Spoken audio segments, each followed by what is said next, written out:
मैं प्रसन्न कुमार गुप्ता। देखिए आज आपका नया चैप्टर चालू होगा ऊष्मा स्थानांतरण। इसके पहले मैंने आपको जो चैप्टर बताया है द्रव का तापीय गुण, द्रव्य का तापीय गुण, उसमें मैंने आपको न्यूमेरिकल्स भी बताए होंगे। आपकी जो अगर न्यूमेरिकल्स नहीं आते हैं तो आप उसको व्हाट्सएप नंबर पर भेज दीजिएगा, मैं उसको समझाने का पूरा प्रयास करूँगा। आज से नया चैप्टर ध्यान से सुनिए, ऊष्मा स्थानांतरण। देखिए ऊष्मा स्थानांतरण होता क्या है, ऊष्मा जानते हैं।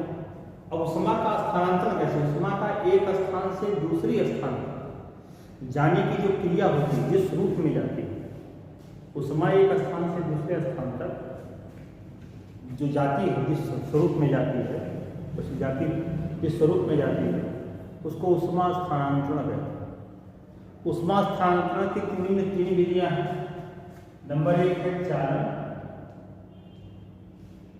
नंबर 2 संवहन और नंबर 3 विकिरण। यानी ऊष्मा एक स्थान से दूसरे स्थान तक इन निम्न 3 प्रकार से जाती है। तो सबसे पहले हम आते हैं चालन पर। चालन देखिए, जैसे आप किसी धातु के छड़ को गर्म करते हैं, धातुओं की व्यवस्था होती है, धातु के भीतर जो कण होते हैं वो एक दूसरे से प्रबल आकर्षण बल से बंधे होते हैं।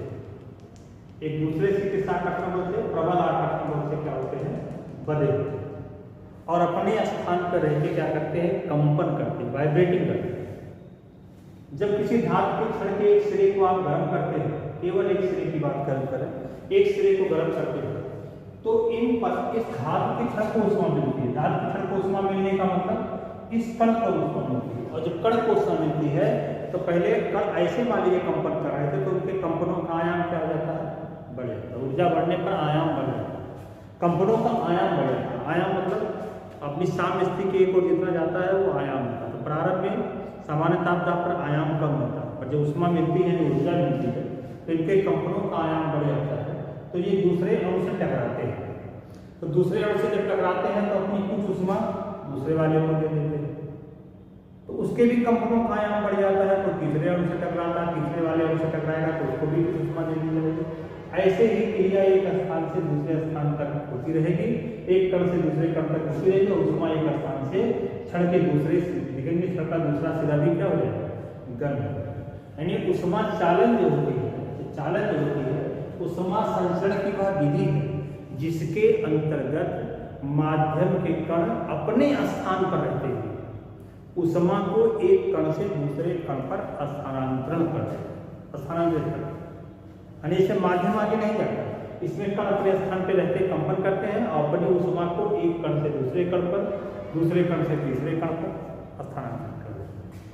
तो ऊष्मा संचरण के विधि को क्या कहते हैं, चालन कहते हैं।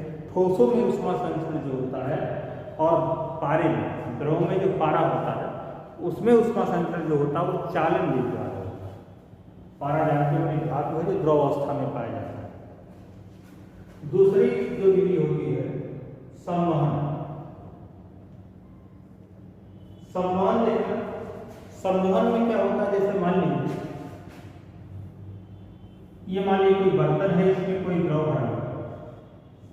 अब आप इस बर्तन को गर्म कर दो, पहले उसमें किसको मिलेगी, बर्तन। बर्तन की पेदी पहले गर्म होगी।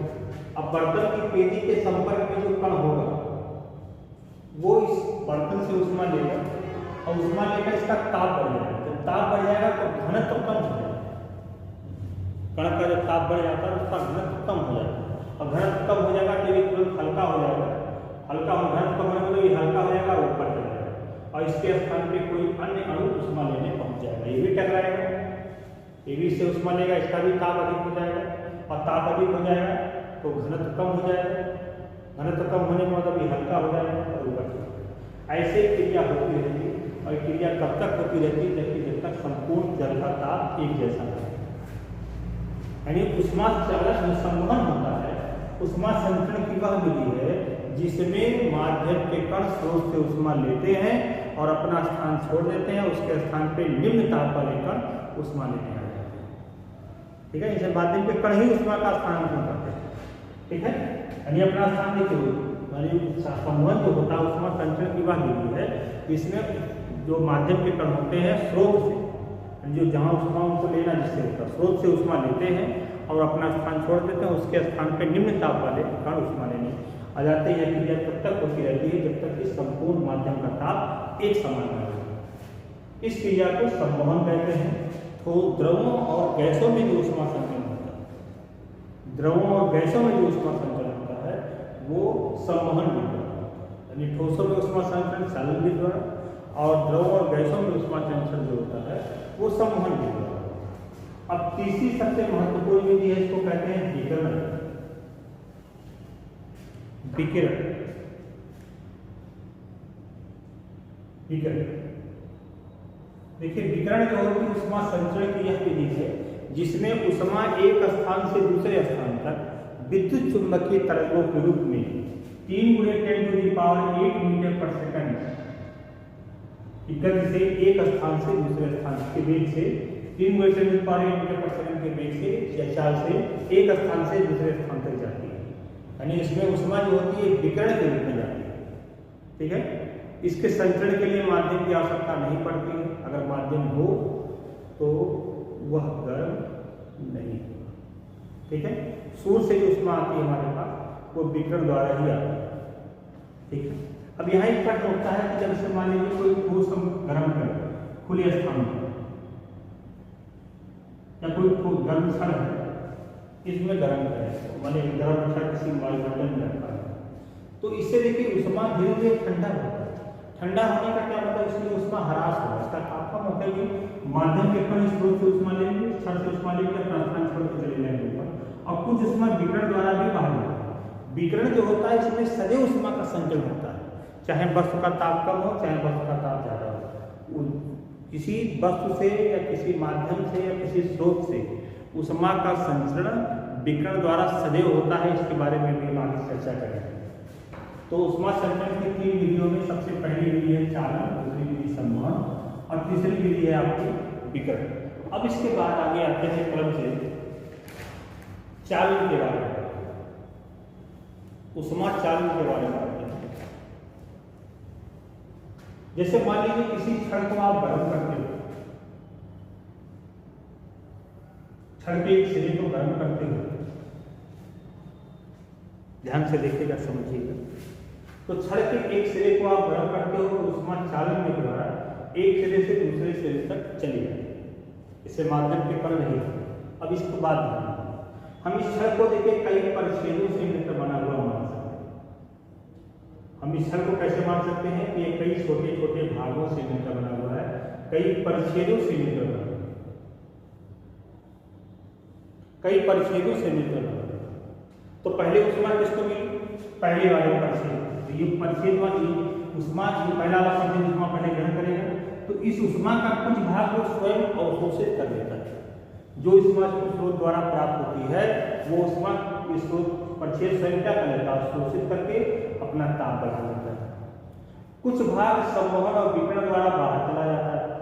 बाहर वायुमंडल है तो माध्यम वायु के कण भी इस उष्मा लेकर बाहर चले जाते हैं और विकिरण द्वारा सदैव होता रहता है विकिरण, यानी कुछ भाग संवहन या विकिरण द्वारा बाहर चला जाता है और शेष वो अगले वाले परिच्छेद को दे देता है।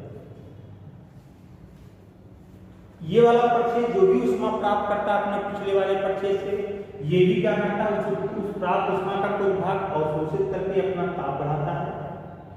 कुछ भाग संवहन और विकिरण द्वारा बाहर चला जाता है और शेष किसको दे देता है, अगले वाले परिच्छेद को दे देता है। ये भी जो पिछले वाले भाग, ये जो परिच्छेद है अपने पिछले वाले परिच्छेद से जो भी उष्मा लेगा इसका कुछ भाग ये भी अवशोषित करेगा, कुछ भाग संवहन और विकिरण द्वारा बाहर चला जाएगा और शेष किसको दे देगा, अगले वाले को दे देगा। यह क्रिया होती रहेगी और उष्मा एक स्थान से दूसरे स्थान तक जाती है। इस अवस्था को कहते हैं क्षण की परिवर्ती अवस्था, वेरिएबल स्टेट ऑफ रॉड कहा जाता है, metal rod. Variable state of metal कह सकते हैं, सॉलिड कह सकते हैं, वेरिएबल यानी क्षण की परिवर्ती अवस्था है। क्षण की परिवर्ती अवस्था का मतलब इसमें हर परिच्छेद उष्मा का क्या करता है, इसमें अवशोषण करता है। कुछ भाग संवहन विकिरण द्वारा बाहर चला जाता है, शेष अगले वाले को नहीं, हर भाग उष्मा का क्या करता है, अवशोषण करता है। यह अवस्था क्या कहलाती है, क्षण की परिवर्ती अवस्था। परंतु अगर इस सिरे को हम गर्म करते जाए तो एक अवस्था ऐसी भी प्राप्त होती है कि अब छड़ का कोई भी परिच्छेद उष्मा का अवशोषण नहीं करता है। यहाँ ध्यान देने वाली चीज है, अगर छड़ को गर्म करते जाएं तो एक अवस्था ऐसी भी प्राप्त होती है कि अब छड़ का कोई परिच्छेद उष्मा का अवशोषण नहीं करता है। जैसे मान लीजिए कई लोग पंक्ति में बैठे हैं, ध्यान दीजिएगा, इसको एक व्यवहारिक उदाहरण से बता रहा हूँ कि पंक्ति में बैठे हैं, मान लीजिए लाइन से खाना खाना। अब मान लीजिए पहले सब्जी पूरी आ गई, ठीक है, तो पहले वाले ने 2 पूरी लिया, वो अगले वाले को दे दिया, दूसरे ने 2 पूरी लिया, तो ऐसे पूरी आगे बढ़ते हुए चले। अब सब्जी आई, ठीक है, तो सब्जी कुछ लोगों ने लिया, वो भी आगे बढ़ने चले, फिर ऐसे तमाम मटेरियल आते गए, लोग लेते गए।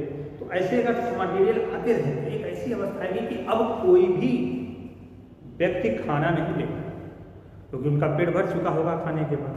तो अब कोई व्यक्ति खाना नहीं लेगा, तो जो भी उसको मिलेगा वो पूरा पूरा अगले भी कुछ खाएगा, क्योंकि ऑलरेडी उसका पेट भरा है, तो अगले वाले को दे देगा, और वो अभी कुछ खाएगा नहीं, वो अपने अगले वाले को दे देगा। ऐसे ही पूरी वैसे वैसे आगे बढ़ेगा। 10 पूरी अगर उस थाली में है तो 10 पूरी आगे चलती जाए, कोई भोजन ग्रहण नहीं करेगा। एक ऐसी अवस्था भी मिलती है। तो यही चीज यहाँ भी है कि पहले छड़ का भाग उष्मा का अवशोषण करके अपना ताप बढ़ा, अगर हम छड़ को उष्मा देते जाएं तो एक ऐसी अवस्था भी प्राप्त होती है कि अब छड़ का कोई भी भाग, कोई भी परिच्छेद उष्मा का अवशोषण नहीं करता है, अर्थात उसका ताप स्थिर हो जाता है। अब जो भी उसको उष्मा प्राप्त होगी अपने पिछले वाले परिच्छेद से, उसका कुछ भाग संवहन विकर्ण द्वारा बाहर चला जाएगा और पूरा पूरा अगले वाले यानी अवशोषित नहीं करेगा। ये वाला अगर मान लीजिए कि ये परिच्छेद की बात करें तो इसको जो उष्मा के पिछले वाले भाग से मिलेगी, इसका कुछ भाग संवहन विकर्ण द्वारा बाहर चला जाएगा और शेष ये अगले वाले।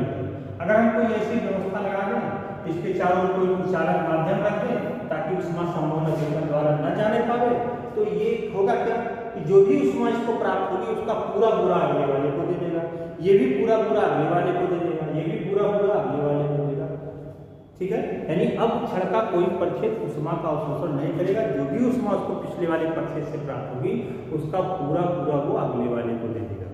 छड़ की जो अवस्था कहलाती है वो अस्थायी अवस्था है।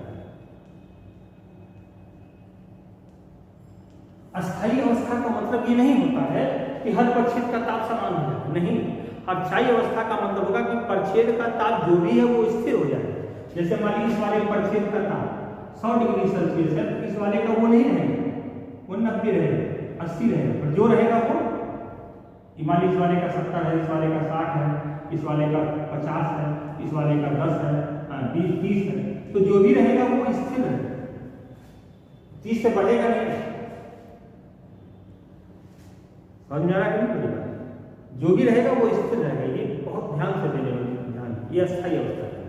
यानी अस्थायी अवस्था में उष्मा एक सिरे से दूसरे सिरे की ओर क्या करने लगती है, जाने लगती है, कोई भी परिच्छेद उष्मा का अवशोषण नहीं करता। इसको मैंने दिखाया नहीं है नोट्स में, इसको समझाने के लिए आता है। अब अस्थायी अवस्था की बात करते हैं, छड़ के 2 परिच्छेद की बात करते हैं। मान लीजिए कोई छड़ है अस्थायी अवस्था में, अस्थायी अवस्था में तो हर परिच्छेद का ताप जो भी रहेगा वो स्थिर रहेगा। और जानते हो कि उष्मा का संचरण उच्च ताप से निम्न ताप की ओर होता है। तो मान लीजिए कि अस्थायी अवस्था में किसी छड़ के 2 परिच्छेद का ताप, एक का थीटा है और एक का क्या है थीटा माइनस कम होगा ना, मान लीजिए उष्मा ऐसे प्रवाहित हो रही है तो उष्मा उच्च ताप से निम्न ताप की ओर जाएगी, तो इस वाले परिच्छेद का ताप मान लीजिए थीटा है और इस वाले परिच्छेद का ताप थीटा माइनस डेल्टा है। या अगर मान लीजिए सिरों की बात, परिच्छेद की बात करते हैं, ये ऐसे 2 परिच्छेद की बात करें, एक परिच्छेद नीले और एक परिच्छेद नीले, इसका ताप थीटा मान है, इसका ताप थीटा माइनस डेल्टा, और इनके बीच की दूरी मान लो दोनों परिच्छेद की डेल्टा। तो आप देखेंगे इन दोनों परिच्छेदों के बीच ताप परिवर्तन कितना है, ताप परिवर्तन कितना हो जाएगा, अंतिम ताप माइनस प्रारंभिक ताप, theta minus delta theta minus theta, तो कितना हो जाएगा माइनस डेल्टा। और दूरी में जो अंतर है, दूरी परिवर्तन जो है वो कितना है डेल्टा। दूरी में कितने का अंतर है, डेल्टा एक्स, दोनों प्रक्षेत्र के बीच की दूरी डेल्टा एक्स। तो अस्थायी अवस्था में छड़ के किन्हीं दो परिच्छेदों के बीच, अस्थायी अवस्था में छड़ के किन्हीं दो परिच्छेदों के बीच एकांक दूरी में ताप परिवर्तन को ताप प्रवणता कहते हैं। अस्थायी अवस्था में छड़ के किन्हीं दो परिच्छेदों के बीच एकांक दूरी में ताप परिवर्तन को क्या कहते हैं, ताप प्रवणता कहते हैं। ताप प्रवणता बराबर होता है ताप परिवर्तन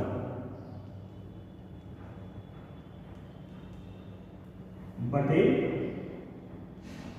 दूरी पर, ताप परिवर्तन बटे दूरी पर। इसका कोई सिंबल नहीं होता है ताप परिवर्तन का, ताप परिवर्तन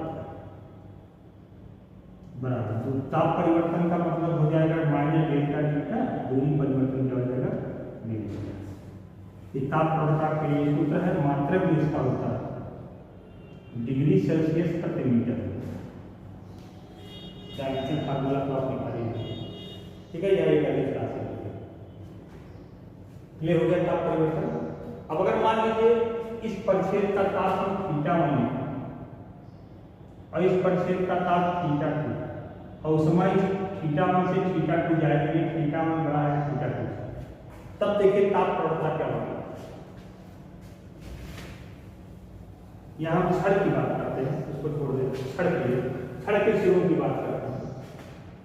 मान लीजिए छड़ के सिरे छड़ है, इसके सिरों के ताप थीटा 1 थीटा 2 है, इस छड़ की लंबाई कितनी है अस्थायी अवस्था में, इसकी लंबाई है और सिरों के ताप क्या है थीटा 1 थीटा 2 है, और थीटा 1 ग्रेटर देन क्या है थीटा 2, और उसमें क्या होगी उच्च ताप से निम्न ताप की हो जाएगी। तो अगर ताप प्रवणता निकालेंगे, ताप प्रवणता बराबर क्या हो जाता है माइनस डेल्टा। देखिए माइनस ये होता था, माइनस के कर दो, जैसे जैसे हम निम्न सिरे की ओर जाएंगे, जैसे जैसे हम छड़ से दूर जाएंगे वैसे वैसे ताप कम होता जाएगा, इसलिए माइनस चिन्ह लगा जाता है। अब देखो डेल्टा थीटा का मान कितना हो जाएगा, अंतिम ताप माइनस प्रारंभिक ताप यानी थीटा 2 माइनस थीटा 1, और डेल्टा एक्स यानी दोनों सिरों के बीच की दूरी कितनी है इस माइनस, तो माइनस से गुणा करोगे तो क्या हो जाएगा minus theta 1 plus theta, minus theta 2 plus theta 1, plus वाले को पहले देंगे थीटा 1 माइनस थीटा 2 अपान। ये ताप प्रवणता निकालने का दूसरा, छड़ के सिरों की बात करेगा, छड़ के सिरों के बीच ताप प्रवणता करेगा तो ये फार्मूला रहेंगे थीटा 1 माइनस थीटा 2 बटे, जहाँ यल छड़ की लंबाई है और थीटा 1 थीटा 2 उसके सिरों के ताप। क्लियर समझ में आ गया आपको है? चलिए, तो हमने आपको बता दिया कि अस्थायी अवस्था में ताप प्रवणता, छड़ की ताप प्रवणता के लिए आपको मैंने व्यंजक बता दिया, ठीक है। अब इसमें अगला शब्द है ऊष्मा चालकता गुणांक, ऊष्मा चालकता। अब इसके बारे में आपकी चर्चा कल होगी, आज के लिए फिलहाल इतना ही। ऐसे धीरे धीरे क्लास चलेगा, आप लोगों को मालूम है कि आप लोगों का एग्जाम शुरू होने वाला है और 12 तारीख से आप लोगों का पेपर है। 8 तारीख से सूचना थी पर वो पेपर बदल के 12 तारीख को हो गया है, और परीक्षा से पहले आप सितंबर माह का शुल्क जरूर जमा कर देंगे, जो बच्चे नए ग्रुप में या पुराने ग्रुप में जमा किया है। चूँकि एक नया ग्रुप फर्स्ट ईयर का बन गया है, तो उनमें उन बच्चों को ही जोड़ा गया है जिनकी फीस जमा है। जिन बच्चों की फीस नहीं जमा है उनको भी नए ग्रुप में नहीं जोड़ा गया है। तो अभी 2-4 दिन तो पुराना ग्रुप भी चलेगा, नया ग्रुप भी चलेगा, पर बाद में पुराना ग्रुप मिट जाएगा। तो इसलिए बच्चे अपना फीस जमा करके रसीद को संबंधित अध्यापक को भेज दें ताकि वो उन्हें ग्रुप में जोड़ दें व्हाट्सएप नंबर के साथ। ये आप लोग स्वयं करिएगा, और फीस आपके गार्जियन रहेगी जुलाई तक, अगस्त तक आप जमा कर दीजिए, ठीक है। तो आगे की चर्चा कल करेंगे। धन्यवाद।